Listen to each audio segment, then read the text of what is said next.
Hi everyone, welcome to another video. ഈ വീഡിയോയിൽ നമ്മൾ ഡിസ്കസ് ചെയ്യാൻ പോകുന്നത് ഓപ്പറേറ്റിംഗ് സിസ്റ്റം എന്ന സബ്ജക്റ്റ് ആണ്. അതിലുള്ള സ്റ്റാർട്ടിംഗ് ആയിട്ട് നമ്മൾ പറഞ്ഞത് എന്താണ് ഓപ്പറേറ്റിംഗ് സിസ്റ്റത്തിന്റെ ഫംഗ്ഷൻസ്, ഈ കാര്യങ്ങളാണ് ഫസ്റ്റ് വീഡിയോയിൽ ഉൾപ്പെടുത്താൻ വേണ്ടി പോകുന്നത്.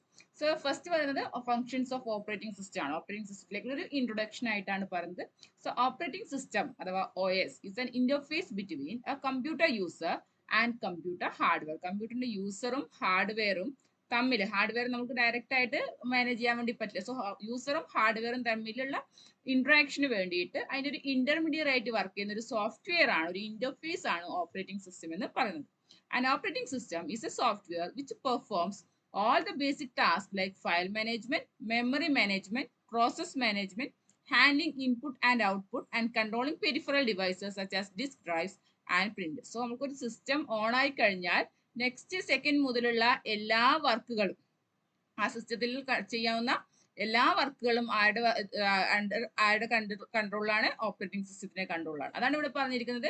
ഫയൽ മാനേജ്മെന്റ്, ഫയൽസ് മാനേജ് ചെയ്യുക, memory management, process management, handling input and output, and controlling peripheral devices, അതായത് ഡിസ്ക് മാനേജ്മെന്റ്, അതായത് IO ഡിവൈസ് മാനേജ്മെന്റ്, ഇത്തരം കാര്യങ്ങളൊക്കെയും ചെയ്യുന്നത് ഓപ്പറേറ്റിംഗ് സിസ്റ്റത്തിന്റെ ഫങ്ഷൻസ് ആണ്.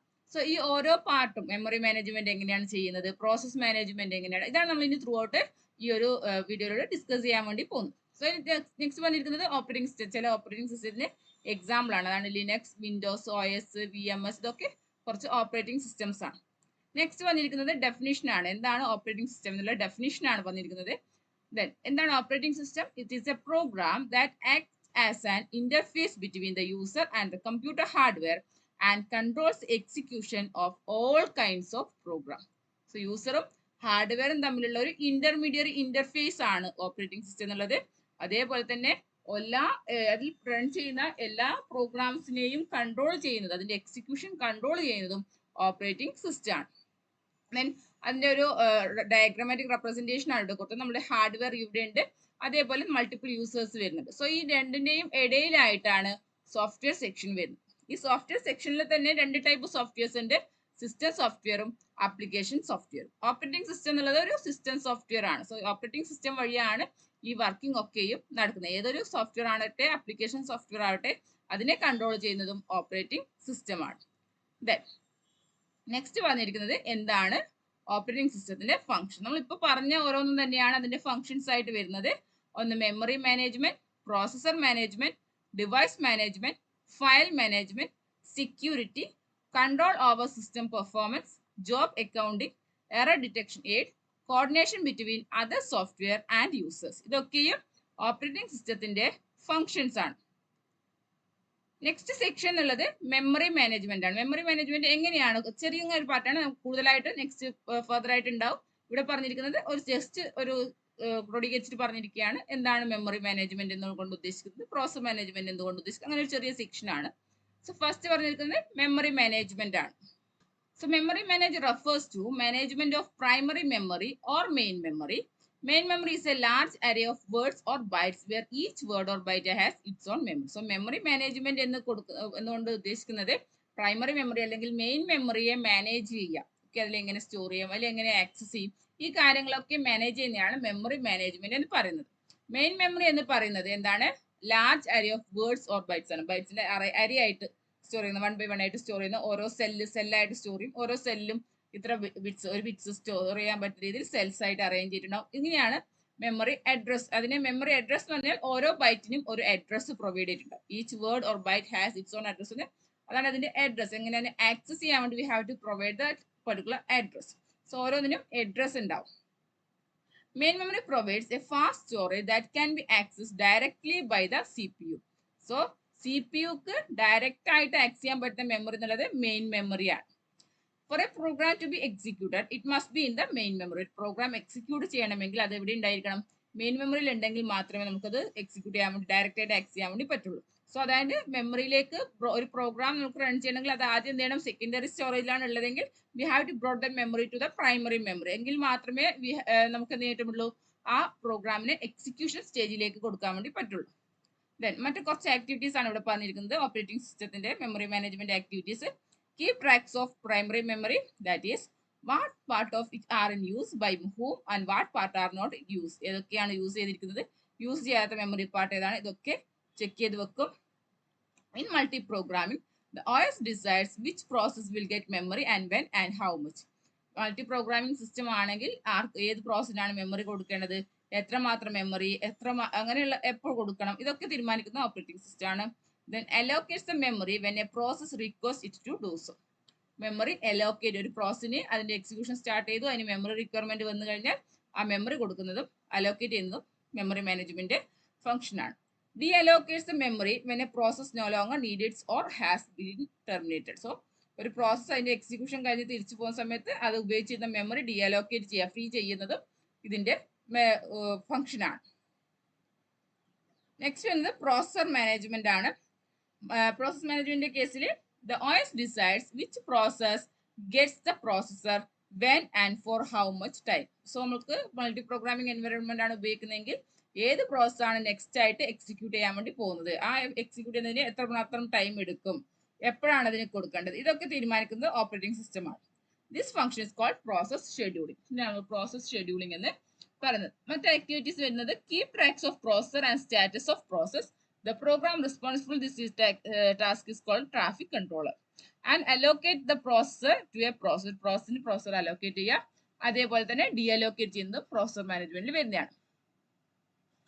നെക്സ്റ്റ് കേസ് ഡിവൈസ് മാനേജ്മെന്റ് ആണ്. ഡിവൈസ് മാനേജ്മെന്റ് വെച്ചാൽ നമ്മുടെ സിസ്റ്റത്തിൽ കണ്ടിരിക്കുന്ന എല്ലാ ഡിവൈസുകളും ഡ്രൈവേഴ്സിനും ഒക്കെ കൺട്രോൾ ചെയ്യുന്നത് ഓപ്പറേറ്റിംഗ് സിസ്റ്റം ആണ്. Manage device communication via the respective driver. And activities എന്നുള്ളത് keeps track of all devices, നമ്മുടെ സിസ്റ്റത്തിൽ കണക്ട് ചെയ്തിരിക്കുന്ന എല്ലാ ഡിവൈസിനെയും ട്രാക്ക് ചെയ്യുക. Program responsible for this task known as IO control. ഇത് നമുക്ക് പറഞ്ഞാണ് IO കൺട്രോളർ എന്ന് പറയുന്നത്.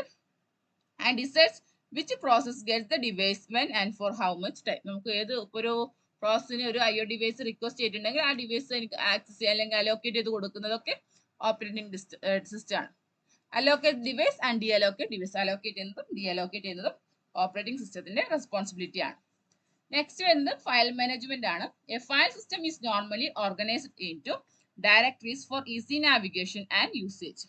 സോ ഫയൽ സിസ്റ്റം കേസ് നമുക്ക് ഡയറക്ടറി ആയിട്ടാണ് തന്നെ അറേഞ്ച് ചെയ്യുന്നത്. ഈ ഡയറക്ടറിന്റെ അണ്ടറിൽ സബ് ഡയറക്ടറീസ് ഉണ്ടാവും. സബ് ഡയറക്ടറീസിന്റെ അണ്ടറിലായിട്ട് നമുക്ക് ചിലപ്പോൾ ഫയൽസ് ഉണ്ടാവും, ഡിഫറെന്റ് ടൈപ്സ് ഓഫ് ഫയൽസിന്. സോ അങ്ങനെയാണ് അതിന്റെ അറേഞ്ച്മെന്റ് വരുന്നത്. And this directory may contain files and other directories. So അതിൽ വരുന്ന ആക്ടിവിറ്റീസ് എന്ന് പറയുന്നത് keep tracks of information, location, users, status, etc. The collective facilities are known as file system. Decides who gets the resource and allocate the resource. ഇതൊക്കെ വരുന്നത് file management കേസിലാണ്. അതേപോലെ തന്നെ deallocate resources. Next important activities വരുന്നത് ഒന്ന് security ആണ്. Security provide ചെയ്യുക. നമുക്ക് പാസ്വേഡ് അതുപോലത്തെ ടെക്നിക്സ് ഉപയോഗിച്ചിട്ട് സെക്യൂരിറ്റി പ്രൊവൈഡ്, ഓവറോൾ സിസ്റ്റത്തിന്റെ അല്ലെങ്കിൽ ഫയൽസിനൊക്കെ നമുക്ക് പ്രോഗ്രാം ഡാറ്റയും അൺഓതറൈസ്ഡ് ആക്സസ് ഉണ്ടാവാത്ത രീതിയിൽ സെക്യൂരിറ്റി പ്രൊവൈഡ് ചെയ്യേണ്ടത് ഓപ്പറേറ്റിംഗ് സിസ്റ്റത്തിന്റെ ഫംഗ്ഷൻ ആണ്. Then control over system performance. ഇതൊക്കെ ചെയ്യുമ്പോഴും നമ്മുടെ സിസ്റ്റം പെർഫോമൻസ് ഡിലേ വരാതെ, recording delays between request for A service and response from the system. Delays ഒന്നും വരാത്ത രീതിയിൽ, ആ ഡിലേ വന്നിട്ടുണ്ടെങ്കിൽ അതിനെന്താണ് അതിന്റെ വർക്ക് നോക്കുന്നതും അത് കൺട്രോൾ ചെയ്യുന്നത്, സിസ്റ്റം പെർഫോമൻസ് കൺട്രോൾ ചെയ്യേണ്ടതും ആരുടെ കടമയാണ്, ഓപ്പറേറ്റിംഗ് സിസ്റ്റത്തിന്റെ ആണ്. നെക്സ്റ്റ് വരുന്നത് ജോബ് അക്കൗണ്ടിംഗ് ആണ്. Keeping track of time and resources used by various job and users. So different jobs ഇതൊക്കെ ചെക്ക് ചെയ്യുന്നത്, അതിന്റെ ആരൊക്കെയാണ് വർക്ക് ചെയ്യുന്നത്, എത്ര യൂസേഴ്സ് വർക്ക് ചെയ്യുന്നത്, ഇതൊക്കെ ചെക്ക് ചെയ്യുന്നത് ഓപ്പറേറ്റിംഗ് സിസ്റ്റം ആണ്. Then gives error detection aids, production of dumps, traces, error messages and the other debugging and error detection aids. നമുക്ക് എന്തെങ്കിലും സിസ്റ്റത്തിൽ എന്തെങ്കിലും പ്രോബ്ലംസ് വന്നു കഴിഞ്ഞാൽ, എറേഴ്സ് വന്നു കഴിഞ്ഞാൽ ഒക്കെ അതൊക്കെ ചെക്ക് ചെയ്യുന്നതും അതിന്റെ ഡിറ്റക്ട് ചെയ്യുന്നതും അതിന്റെ കാര്യങ്ങളൊക്കെ നോക്കുന്നതും ഓപ്പറേറ്റിംഗ് സിസ്റ്റം ആണ്. Then coordination between other softwares and users, coordination and assignment of compilers, interpreters, assemblers and other software to the various users of the computer system. So അതിന് മറ്റു സോഫ്റ്റ്വെയർസ് തമ്മിലൊരു കോർഡിനേഷൻ അല്ലെങ്കിൽ അതിന്റെ വർക്കിംഗ് ഒക്കെ check ചെയ്യുന്നതും operating system ആണ്. Next വരുന്ന topic single processor and multi processor and cluster system. So ഇങ്ങനെ 3 ടൈപ്പ് സിസ്റ്റത്തിനെ കുറിച്ചാണ്. Single process system, multi process system and cluster സിസ്റ്റത്തിനെ കുറിച്ചിട്ടുള്ള ഒരു സെക്ഷൻ ആണ്. അത് കമ്പ്യൂട്ടർ ആർക്കിടെക്ചറിൽ വരുന്നതാണ്. A computer system may be organized in different ways. Some computer system may have single processor and have multiple processor. So computer system can be categorised in these way. So 3 തരത്തിലാണ് ഇവിടെ categorisation പറഞ്ഞിരിക്കുന്നത്. Single process system, multi process system and clustered system. അതിൽ first വരുന്നതാണ് single process system.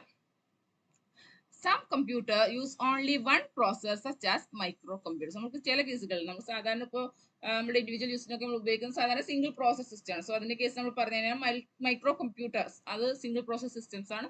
On a single process system, there is only one CPU that perform all the activities in the computer system.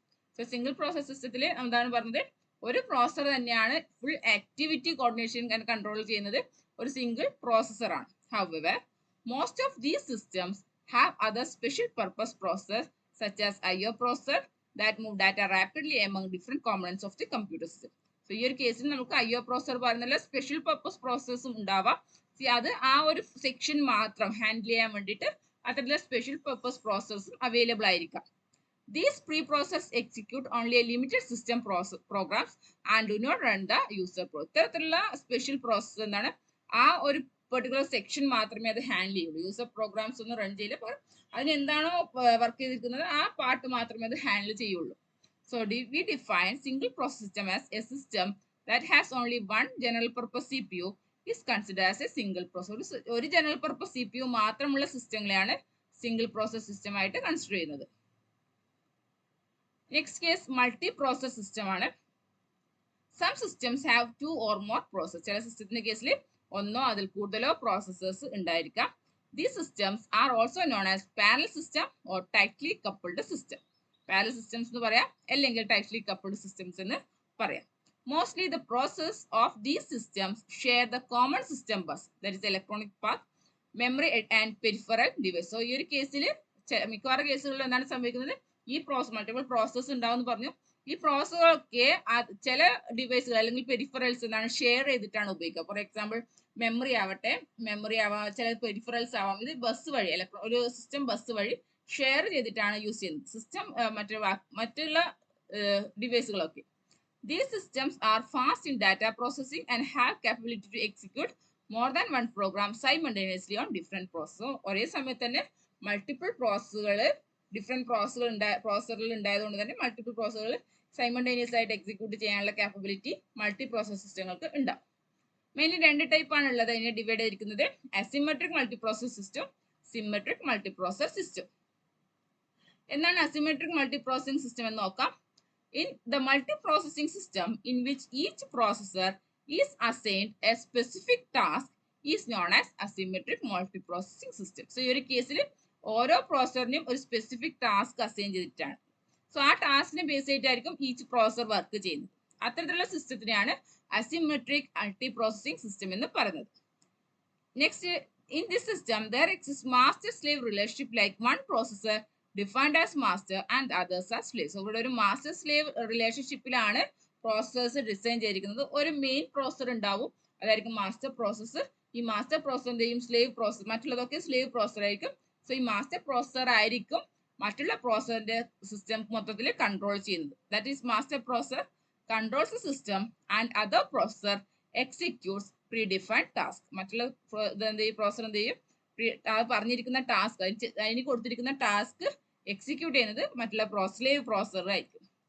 The master processor also defines the task of slave processor. ഈ master processor തന്നെയാണ് മറ്റുള്ള slave processor എന്ത് task ചെയ്യണം okay ആ task divide ചെയ്ത് കൊടുക്കുന്നത് master processor ആണ്.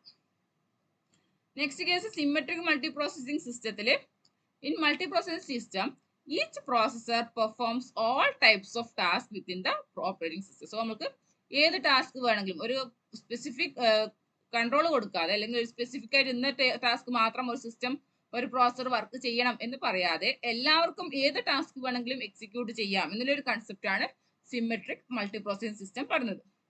All processor are peers, no master slave relationship exist. So എല്ലാ പ്രോസസ്സും പിയർ പ്രോസസർ ആണ്, മാസ്റ്റർ സ്ലേവ് റിലേഷൻ ഇവിടെ വരുന്നില്ല. In SMP systems, many programs run simultaneously, but IO must control to ensure that data reach the appropriate processor because all the processors share the same memory. So memory ഒരേ മെമ്മറിയാണ് save ചെയ്യുന്നത്.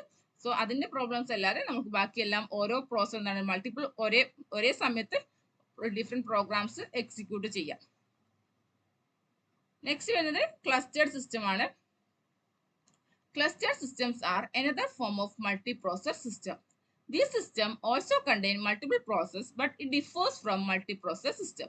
The cluster system is composed of multiple individual systems that connected together. So നമുക്ക് ഒരു സിസ്റ്റത്തിനുള്ളിൽ multiple processors വരുന്നതിന് പകരം ഇവിടെ ചെയ്തിരിക്കുന്നത് different individual സിസ്റ്റത്തിനെ ഒരുമിച്ച് connect ചെയ്തിരിക്കുകയാണ്. അതാണ് cluster system. Multi process system പോലെ തന്നെയാണ് വർക്ക് ചെയ്യുന്നത്. പക്ഷേ ഈ മൾട്ടി പ്രോസസ് സിസ്റ്റം കേസിൽ പ്രോസസ്സർ ഒന്നിൽ കൂടുതൽ ഉണ്ടാവും എന്നാണ് പറയുന്നത്. പക്ഷേ ക്ലസ്റ്റർ സിസ്റ്റത്തിൽ സിസ്റ്റംസ് ആണ്, മൾട്ടിപ്പിൾ ഇൻഡിവിജ്വൽ സിസ്റ്റംസ് ആണ്, അതിനെ ഒരുമിച്ച് കമ്പോസ് ചെയ്തിട്ട് ഒരുമിച്ച് കണക്ട് ചെയ്തിട്ടാണ് ക്ലസ്റ്റർ സിസ്റ്റം ഉണ്ടാക്കുന്നത്. In cluster system also individual systems of computers share the same storage and linked together via local area net. So നമുക്ക് എന്താണ് ഷെയർ ചെയ്യുന്നത്, സ്റ്റോറേജ് ഒക്കെ സെയിം ആയിരിക്കും, ഇതൊക്കെ ഒരു ലാൻ വഴി കണക്റ്റഡ് ആയിരിക്കും. A special type of software is known as cluster to control the node of the system.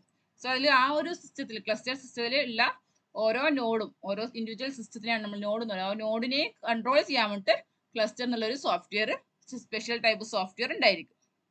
ഇത്രയാണ് ക്ലസ്റ്റർ സിസ്റ്റത്തിൽ വരുന്നത്.